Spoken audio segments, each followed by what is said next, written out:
Good afternoon, everyone. My name is Jillian Bartlett, the Vice Chair Lady for the Coalition of Independence in Grand Bahama. I thought I'd come back on to do a bit of recap with regards to the immigration issues that we are dealing with in our country.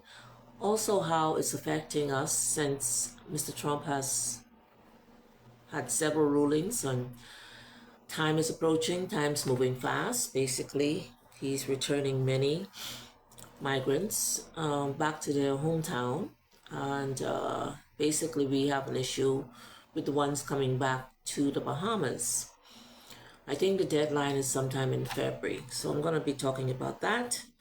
Also, want to talk about our website. It's called the Coalition of Independence. You can find it on our Facebook page under www.coalitionofindependence.com.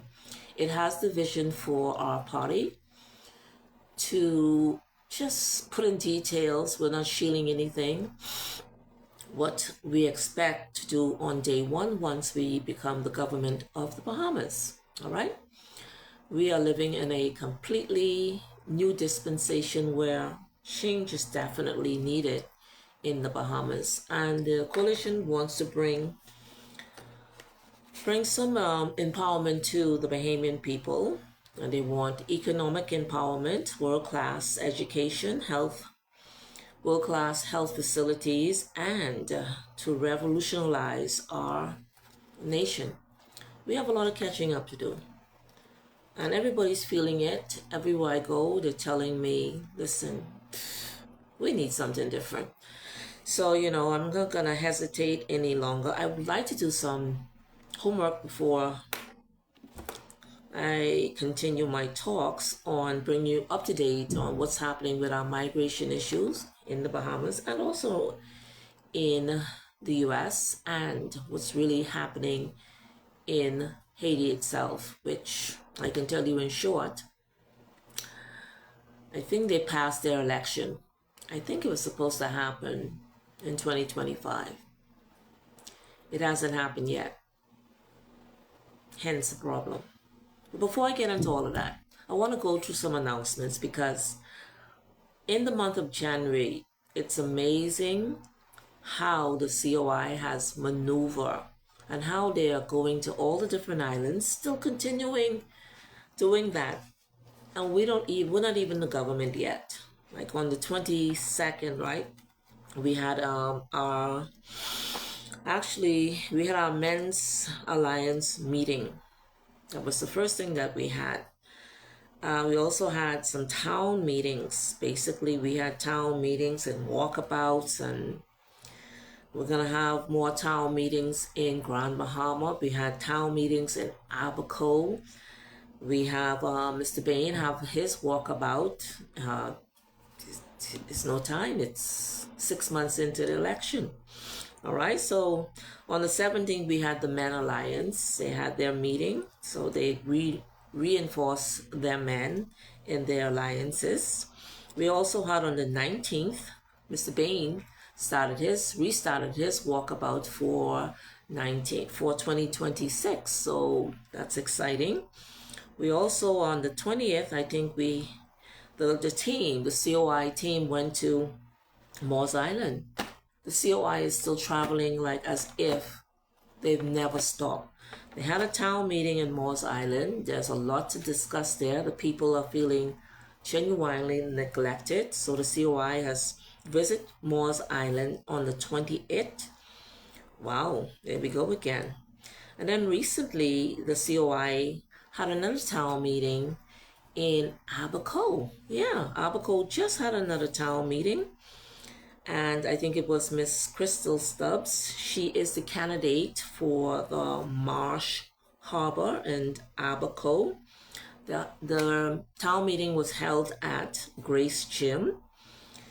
And the candidate presented her views because she lives there. And I think Miss Crystal Stubbs is big on the local government turning into city government, not the local government that we have now, because Abaco literally was one of the islands thriving and paid so much tax dollars to Nassau. So Miss Crystal is standing on the fact that Why is it that the taxes, which is millions upon millions, go to Nassau and Abaco, isn't improving?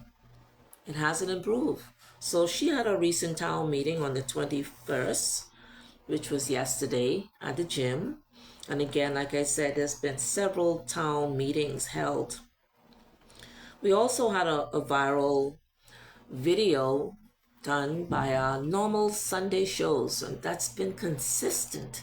It hasn't let up for the month of January. You think that the COI would just not be doing these things right into the election? That Sunday Live got over 155,000 views. And I'm seeing now that since that happened, I've seen learned politicians, career politicians, cutting rap songs, and I just it's atrocious. I really don't even want to talk about it, but that's a huge concern about the Chinese workers in the Bahamas, where the Bahamian men are feeling totally disenfranchised when they saw that, because we all know that the parks and I think they call it the parks and something for repairing the parks. That's $29 million. Why were Chinese doing the jobs? So since that happened, I've noticed that the career politicians are doing backflips and splits, but you are in the House of Assembly.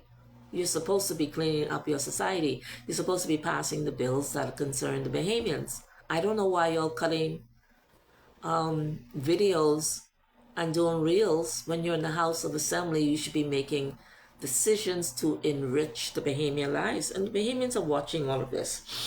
And then we do have another event coming up. We have Mr. Aaron Lewis. His event is coming up on January 28th at the YMTA Hall to discuss. And I love this. I must be there.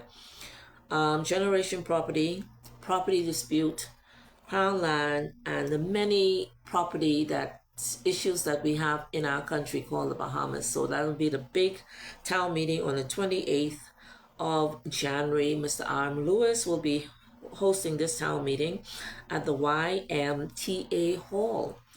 That's a lot of announcement for a non-existent third party that has a voice in the House of Assembly. Let me just make sure I didn't miss out anything. Yeah, I think that's it. That's a long list of announcements for January for the Coalition of Independence. So I just want to reinforce some things. My last live, I spoke about the different NGOs and world organizations. For instance, let me just refresh your memory. I spoke about how they were created, why they were created, and who they are, and how long they've been in existence. And I'm asking the question, like I asked to everyone, are these entities really, really working? You saw that Mr. Trump spoke at the UE, and he's asking the same thing. I said, Mr. Trump, you in my head, or am I in your head? And you know, Mr. Trump, of the President of the United States doesn't play. You know, when he first came into office, the first thing he did was attack NATO. I'm not paying all of this. No way, no way, no way. I'm out of this. These other countries have to pay. And you know something? Who had a standing ovation a year later? Mr. Trump at the UE. So I spoke about all of these entities that has supposed to be some influence on our countries, or our Caribbean countries, or countries that are abroad. These are the organizations that make life easier. The UN, Amnesty. Let me see if I can remember the list of different ones I spoke to. CARICOM, the World Trade Center, WTO. All of these are the World Banks.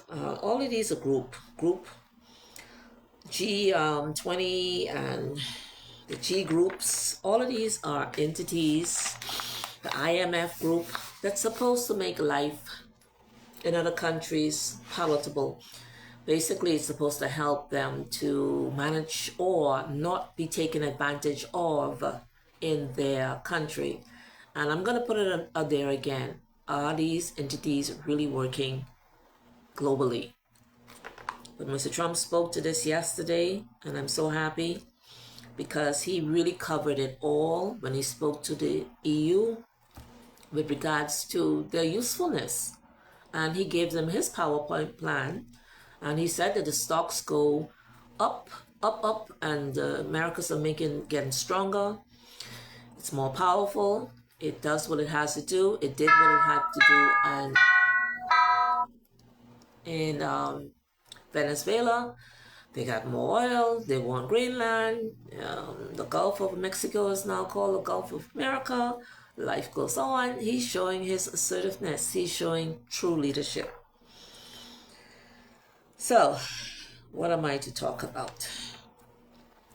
That's Mr. Trump.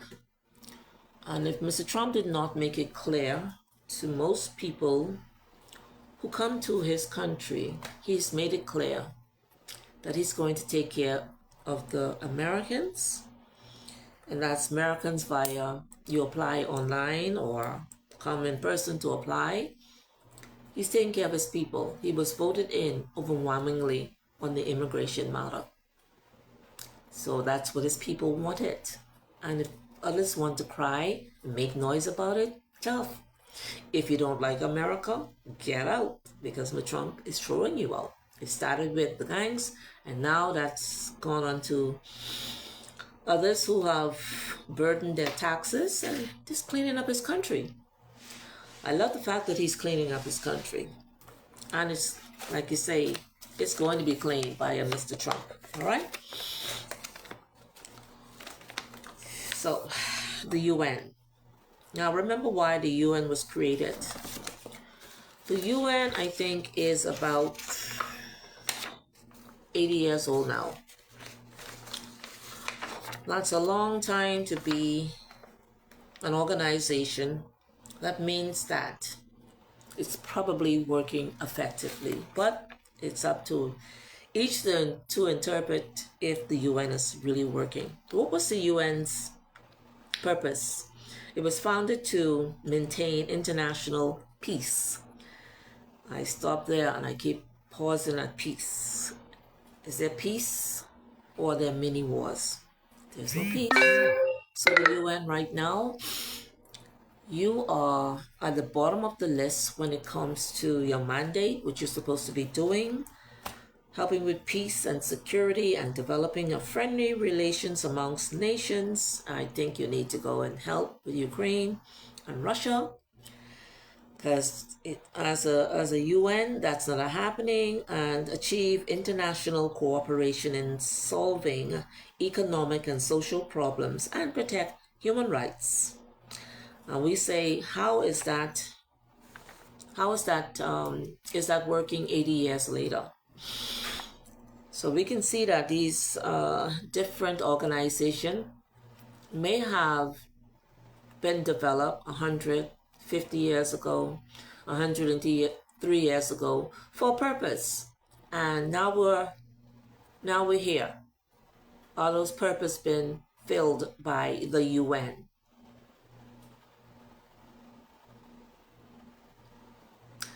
The UN was designed for exactly what I said, to help countries, make them peacefuler, make sure their security is in check, make sure that, things are happening. So I thought I'd see how the UN is doing in a certain country. The UN supported Haiti for decades on various missions between 2004 to 2017. That's an 11-year difference. That's 2 decades and a half for each time they were in Haiti. What's the contribution to Haiti? What was their contribution to Haiti at the time? Well, financial contribution to Haiti at the time was $7.5 billion for peacekeeping and to stabilize their country. Let's pause there. That's a lot of money to put into a country between 2004 and 2017. And today, there's no peace. So I don't know who's failing. I don't know if it's Haiti's 60s leaders that are failing. I have no idea. I think we got to rethink this one right now. I don't think Haiti has been stabilized. I don't think it has been stabilized for a very long time. So the question, between 2004 to 2017, again, did the UN complete its task? Let's return back to history. Please keep in mind that the funds given was within the same time the president at the time was Moïse, Jovenel Moïse. That was in his term. And the Bahamas at the time, and I need to say this because we all remember Hubert Minnis was our prime minister. He went to Haiti, like they all visit Haiti, and talk about their bananas with Brent Simonet. I'm coming right back. Give me 1 minute.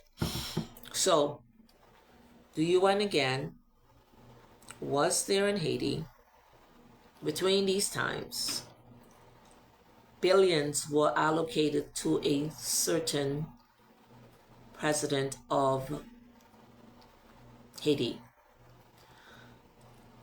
And that was just before 2017. And then 3 years later, that president was assassinated. I want you to hold that thought. Be right back.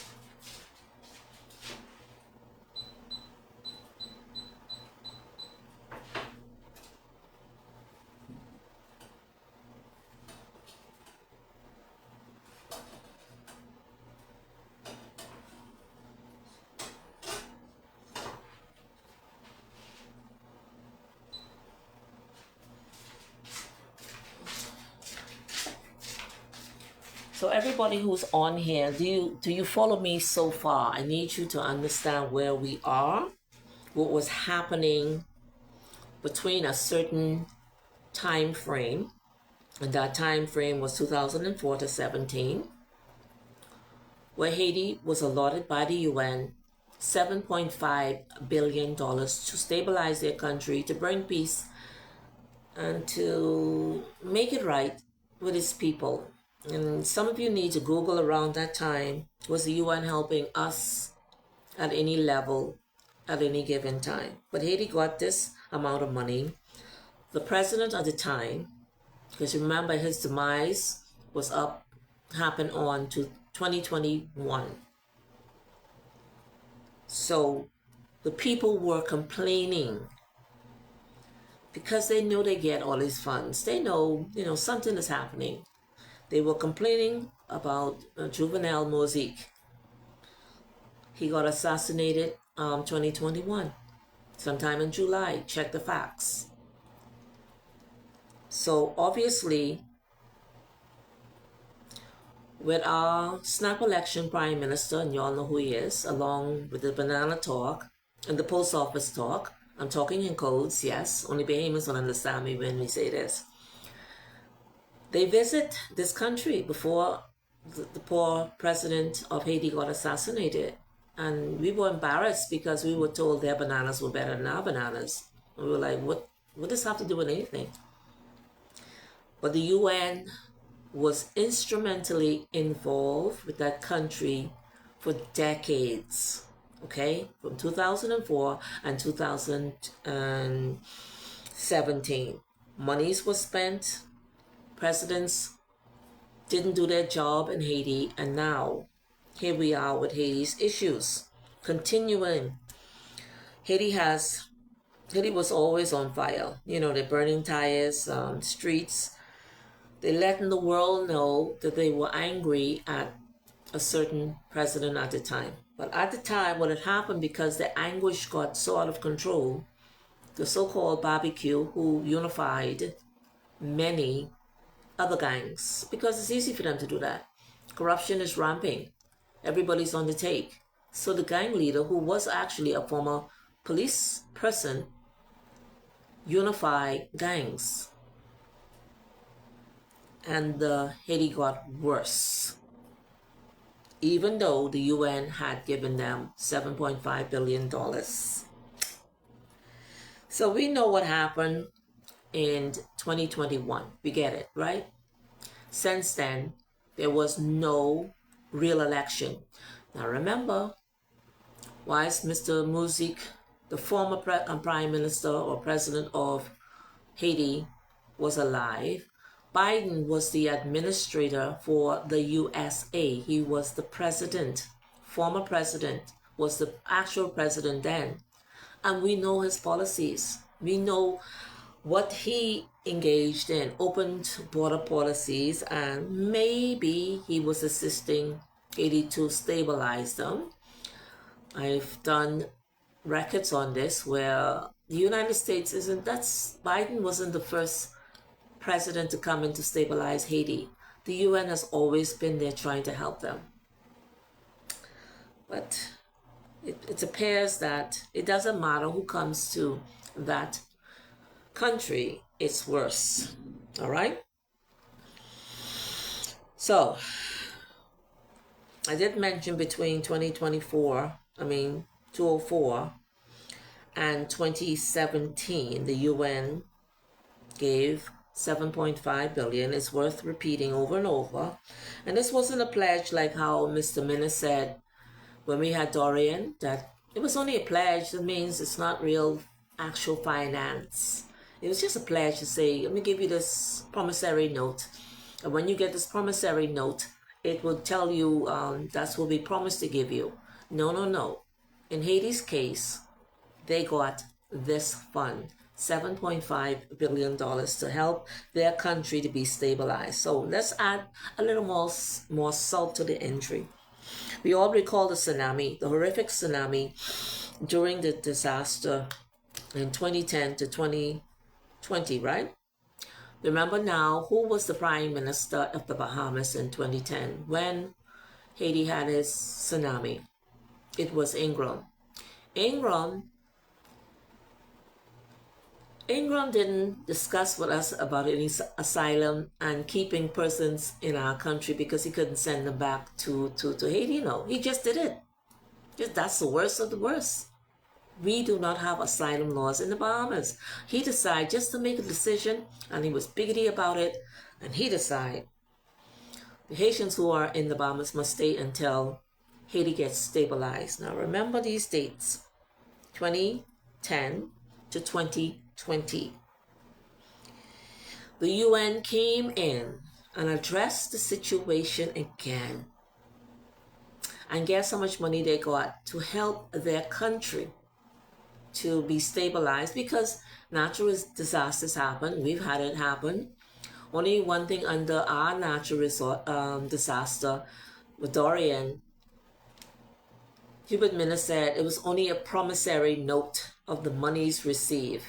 I guess he can try to explain how the container foods got spoiled, but he never really distributed the way it's supposed to be because it was sent for the Bahamian people. They try to micromanage everything. The UN gave Haiti another $13 billion to help with their natural disaster.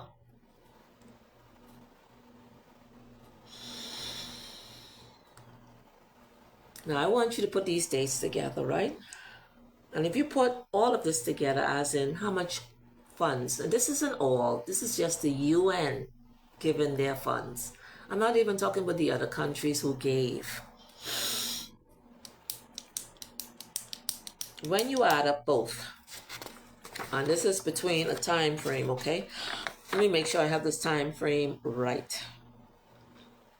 Between 2004 to 2020, they got about 20.5 billion. You might say, well, gee. Listen, if you gave us 20.5 billion to restructure our country in the Bahamas, believe me, that'll work. Haiti is half an island divided between them and the Dominican Republic. That's how much assistance, financial assistance the UN gave to assist Haiti in its issues, and that's 15 years ago. 20.5 only from the UN. I'm not talking about other countries who came in and aid them. I'm not talking about all the NGOs who came in to help them. Between their tsunami and whatever happened between 2004 to 2020. So they had a natural disaster. They have a gang-ridden issue. They have a leadership dysfunction, as in 60 leaders. No. That's 60 leaders in total between 1804 to today. 60. Probably plus the ones that were appointed by under the Biden administration, because Trump isn't touching it. He's just not touching it. He's not even talking about this right now. So the peace for under the UN, there's two different divisions in helping countries such as this. For peacekeeping costs, the UN gave 7.5 billion.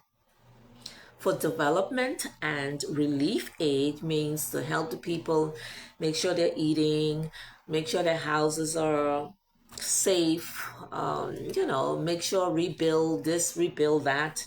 They gave 13 billion. And that's the UN helping.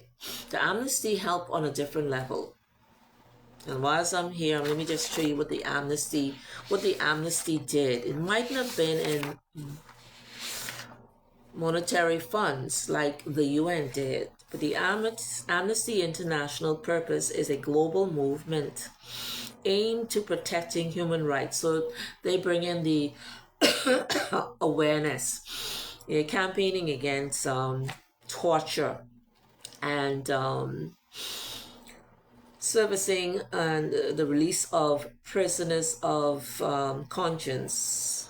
Well, I don't know if the Amnesty International was helpful when Barbecue was uniting the gangs. I don't know what part did they play to alleviate this country's issues, and everybody's seen the videos and everybody was quite aware of what has been happening in their country, not just to each other, but even by their governments. 60 leaders, fighting back and forth, having coups, having assassination, bombing each other, just killing each other, dying in position, passing it on to family. This is their history. I'm not making this up. I don't think the Amnesty was probably brought the awareness, along with the UN giving the financial aid, over 20 billion plus, because there's way more than that. Now I want you to think about it in the time frame of 2004 to 2020. 2021, the Haitian president that was actually there got killed. It's not their first assassination. This is their culture. This is just the way they govern. Nobody could make it up. All right.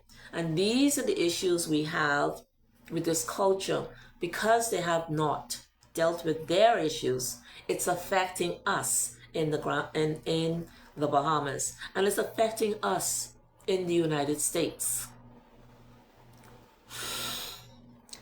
Let's talk about how it's affecting us, okay? The fact that Haiti has no real election. Someone's appointed. That's a problem. And the fact that they didn't have the election 2 years ago, that's a big problem. We're going into our election. Nothing's going to stop that. But we have a problem with a country who we've allowed to come into our society, and they had for years problem assimilating means living in dwelling that is humane. I don't think no Bahamian went and put a gun to no one's head and said, you have to do this because I need you to work for me. I don't think so. I'm sorry. That's a choice. Their poverty rate in their country is a reflection of their country, and they bring that from their country. So let me just interject here. Now you know what the monies were given for. Now you look at the country in 2026 and see if that has been achieved.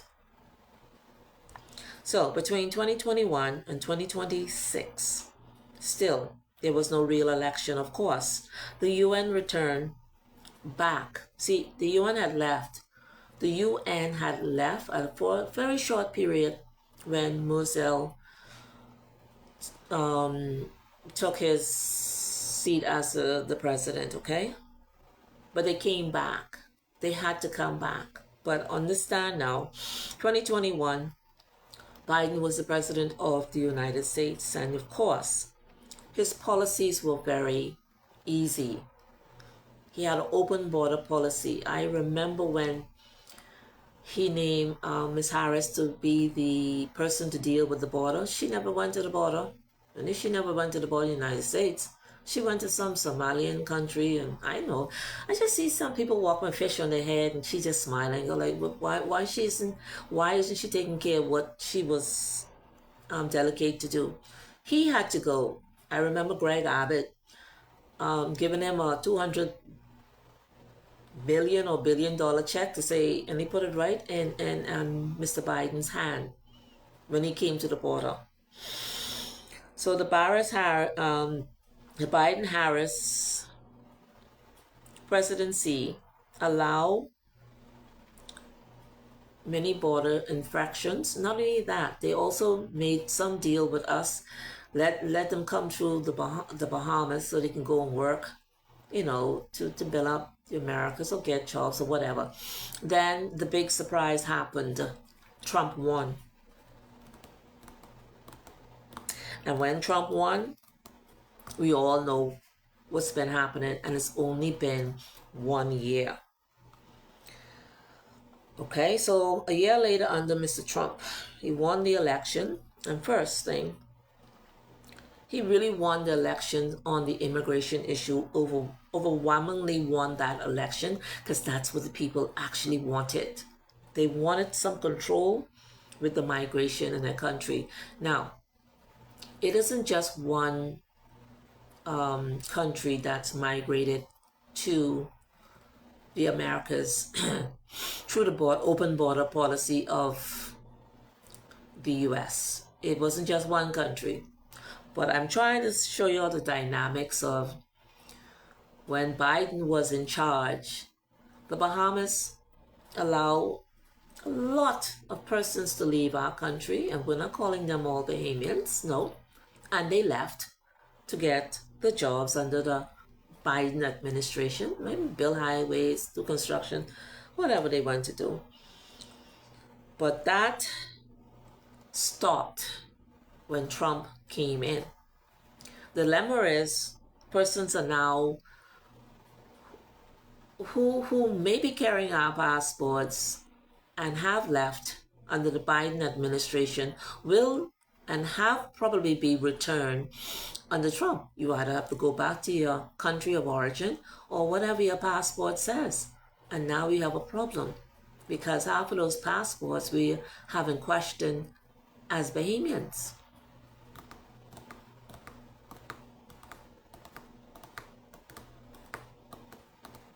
I'm going to say it again. A year later, Mr. Trump won the election, and his mandate for February of 2026 is they must leave. They must be gone by then.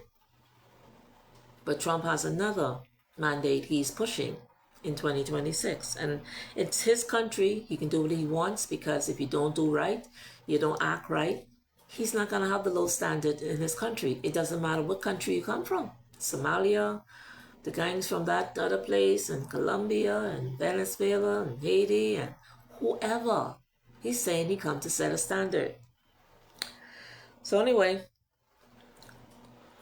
a year later, Mr. Trump started by arresting prolific gangs who did horrific criminal activities. These are gangs from all different countries now. He put them in jail. You all saw the videos, and he made their country of origin receive them, or else. You remember that? He started by arresting gangs, and then he started arresting criminals and lawbreakers and persons who were there illegal and taken up and just living on the streets. He had to clean up his country, and I don't really blame him for that. But most importantly, he sent a message. He didn't just send a message to all these different leaders, which he did. He also sent a message to the Bahamas. He sent a message direct to Haiti, and let me remind you how he did that. He sent a message to Haiti by making an announcement that he will award up to $5 million, leading to the arrest of Jimmy Barbecue Sherrera. Do y'all remember that? Was that a serious message by Trump to let you know the buck stop here, nigger? I'm sorry, I could say nigger because I could say that. And he sent that message to Haiti. And the security is still there. Y'all remember the drones that went in and after the gangs? Mr. Trump wasn't playing. He wasn't just talking. He was showing them that he come to do what he come to do. So the $5 million was offered for this Jimmy Barbecue Sherrera, right? He is the person who organized gangs in Haiti, and it keeps growing and getting worse and worse. And this is our concern in the Bahamas, that because of our proximity and the fact that they keep breaking our laws and coming to our country, we want to be vigilant when it comes to our security, because many are traveling illegally and many are travel by regular, but we don't know who's who. They don't have a government in their country. They don't have a government who can stamp, seal, and say, this person is a legitimate this, a legitimate that. There is chaos when it comes to their paperwork, and that's where we have a concern, because their paperwork may not be legitimate. Whether they come illegally, which is a problem, or come legally. But somewhere in there, our passports are mixed up. This arrest by the U.S. government department was August 12, 2025, okay? It was announced the award is $5 million, leading up to the arrest of Jimmy Barbecue Sherrera, the gang leader. Now, all we have in the Bahamas is our Bahamian leaders talking, taking trips to Haiti, talking banana. Then they talking about the post office. That's a hint to those who are in the FNM, okay? And then you got this one here who's supposed to be representing our voices, our country, that flag. He goes in on his election campaign, but what are you going to do for them when he get in? And he's one of them and there's one of him, and they got their flags all over the place disrespecting our flag, and we got a problem with that.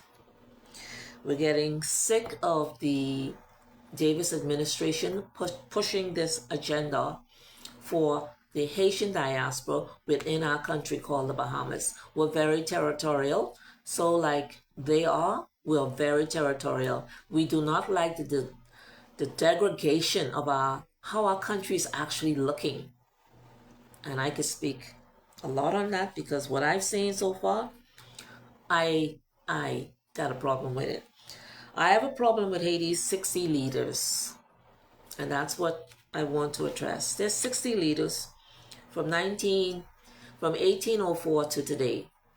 60 whole leaders. Okay, let me re-emphasize that. 60 black leaders of the country of Haiti could not have Haiti in a better position as of 2026, and we must carry the load, and we must be disrespected in our country? No. The courtesy bus, just like Mr. Trump is doing, saying he's not going to allow others to come and belittle his country, we're saying the same thing in our country. And the Biden administration, they invited an open door policy. They had no real plan. They had no real plan at the borders. As a matter of fact, Biden thought he was spiting Trump by not building the wall.